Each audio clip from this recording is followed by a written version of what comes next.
পঞ্চম শ্রেণীর শিক্ষার্থীরা, তোমাদের প্রাথমিক গণিত বইয়ের অধ্যায় ভগ্নাংশ অনুশীলনী 6 পৃষ্ঠা 61। আমরা আমাদের প্রাথমিক গণিত বইয়ের 61 পৃষ্ঠায় দেখো তোমাদের এই যে হাবিব সাহেবের একটা অঙ্ক আছে, সমস্যা আছে, একটু খেয়াল করো কি লেখা আছে একটু পড়ি। হাবিব সাহেব তার সম্পত্তির 4/1 নিজের জন্য রাখলেন। কথাটা খেয়াল করো, তার একটা সম্পত্তি আছে, মনে করো তার 4/1 সে কি করছে, নিজের জন্য রাখছে। তাহলে আমরা হাবিব সাহেবের এবং অবশিষ্ট সম্পত্তি দুই সন্তানের মধ্যে ভাগ করে দিলেন।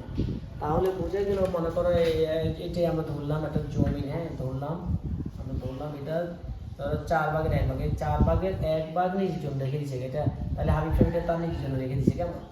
আচ্ছা, বুঝলাম। তারপরে কি বলছে, অবশিষ্ট, তার মানে অবশিষ্ট সম্পত্তি দুই সন্তানে ভাগ করে দিয়েছে, দুই সন্তানে কি করছে, ভাগ করে দিয়েছে। আচ্ছা, তারপরে ভাগ করে দিলেন, এটা আমাদের উদ্দীপক।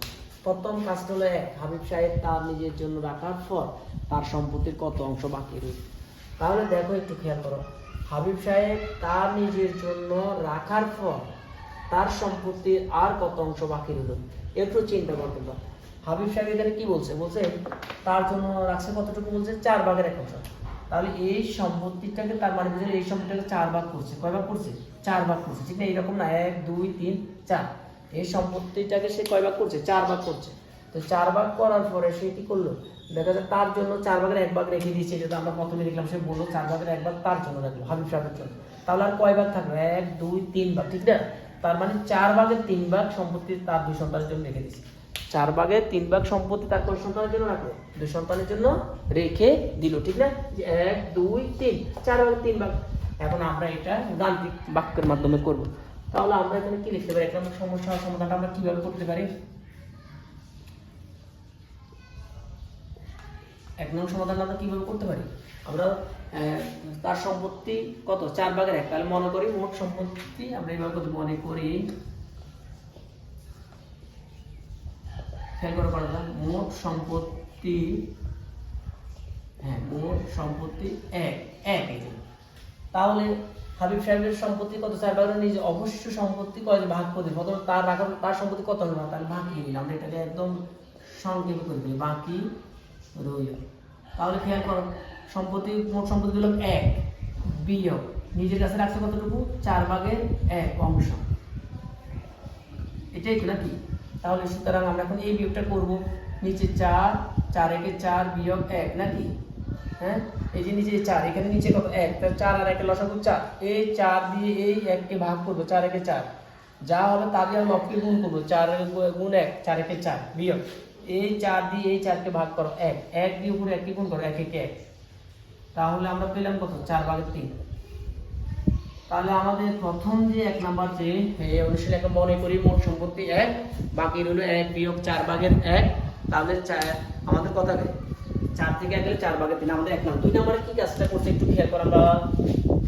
2 নম্বর আপনি এই পাশে দেখব, 2 নম্বর কি বলছে, প্রত্যেক সন্তান সম্পত্তির কত অংশ হলো। আচ্ছা, সন্তান কয়জন বলছে, তার কয় সন্তানকে ভাগ করে দিয়েছে, 2 সন্তানকে, তাহলে প্রত্যেক সন্তান 2। তাহলে আমরা এই যে 4/3 যে সম্পত্তিটা রয়ে গেল, এইটা কয় সন্তানকে দেওয়া হয়েছে, 1 সন্তানকে না 2 সন্তানকে, 2 সন্তানকে। তাহলে আমরা এই 4/3 2 দিয়ে ভাগ দেব, প্রত্যেক সন্তান পেল। তাহলে প্রত্যেক সন্তান পেল, আমরা এটা এখানে লিখতে পারি। তাহলে তাদের সম্পত্তি হলো কত, তারা দুইজনই পেয়েছে 4/3 ভাগ 2 অংশ। তাহলে আমরা 4/3 কে, তোমরা তো জানো ভগ্নাংশের ভাগ চিহ্ন কি চিহ্ন হবে, এখন গুণ চিহ্ন হয়ে, এই দুইটা 1 পূর্ণ সংখ্যা মানে লব, তাহলে এটা এখন হরে আসবে, আর উপরে আমরা লব 1 দিয়ে দিব লবকে। আচ্ছা, এখন দেখো তো ভাগ যায় কিনা, না গেলে আমরা 4 দুগুণে 8 3 একে 3, 4 দুগুণে 8 3 একে 3, 8/3 অংশ।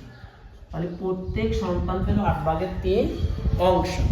আমরা তাদের যে 4/3 অংশ সেটাকে আমরা 2 দিয়ে ভাগ করলাম, ঠিক আছে? আচ্ছা, এবার আমরা এই পাশে আসি, আমরা 3 নাম্বারটা এই পাশে দিয়ে করলাম। 3 নাম্বার কি বলছে আমরা একটু দেখি। হাবিব সাহেবের সম্পত্তির মূল্য 2 লক্ষ টাকা হলে প্রত্যেক সন্তান কত টাকা পেল। আচ্ছা, তাহলে এক সম্পূর্ণ সম্পত্তির মূল্য 2 লক্ষ টাকা না, আমরা তো পুরো সম্পত্তিটাকে কত অংশ ধরছি, 1, আমরা পুরো সম্পত্তিকে 1 সম্পূর্ণ ধরলাম না। তাহলে 1 সম্পূর্ণ অংশের মূল্য 2 লক্ষ টাকা, হলে প্রত্যেক সন্তান অংশ হিসেবে পাচ্ছে 8/3 অংশ। তাহলে আমরা আগে এটা লিখি, এক সম্পূর্ণ অংশের মূল্য 2 লক্ষ টাকা। এক সম্পূর্ণ অংশের মূল্য 2 লক্ষ টাকা। তাহলে প্রত্যেক সন্তান পেল কতটুকু বলো? 8/3 অংশ না? 8/3 সম্পূর্ণ 8/3 অংশের মূল্য, এই যে আমরা এইভাবে কত 2 লাখ, হ্যাঁ 2 লক্ষ বা 2 লাখ গুণ বা 8/3 টাকা। এখন এখানে ভাগ দাও তো দেখি যায় কিনা। হ্যাঁ 8 2 20 কে যায়, 8 দুগুণে দেখো তুমি এইভাবে 8 দুগুণে 16, 8 দুগুণে 16, আমি 20 কে কিন্তু ভাগ দিলাম, 8 দুগুণে 16। তাহলে এখানে থাকে 1 2 3 4, আরো 4 থাকে। তখন এই 4 এই পাশে দিয়ে বসালে এই শূন্যের পাশে বসে কত 40 হয়। তাহলে 8 এর নামটা এই 200 কত আছে 40 হয়, 5 8 40, আর শূন্য 1 2 3 1 2 3, এটা আমরা কেটে দিই। এখন তো 25 দিয়ে 3 দিয়ে 3টে শূন্য লিখে ফেলতে হবে, 1 2 3 3 25 75, 3 25 75,000 টাকা। তোমরা আবার একটু ভাগটা একটু দেখো, ভাগটা তোমরা ক্লিয়ার করে ভালোভাবে বুঝে নাও। ভাগটা তোমরা যদি ভাগটা ভালোভাবে না দেখো, একটু দেখো, তাহলে 75,000 টাকা। এখন ভাগটা আবার একটু দেখাচ্ছি, এই পাশে একটু ভাগটা দেখাচ্ছি। আচ্ছা এই 3টে শূন্য বাদ দাও, আমি 200 কে 8 দিয়ে ভাগ দিই, এই দেখো। তাহলে আমরা প্রথমে দিলে 8 দুগুণে 16, ঠিক আছে না বলছি না? তাহলে বললাম না যে 4 থাকে। এখন এই শূন্যের পাশে যদি বসে 40, 5 8 40, তাহলে এখানে 25, 3টে শূন্য উপরে লিখে দিলাম, আবার 25 দিয়ে 3 3 25 75,000 টাকা, ঠিক আছে।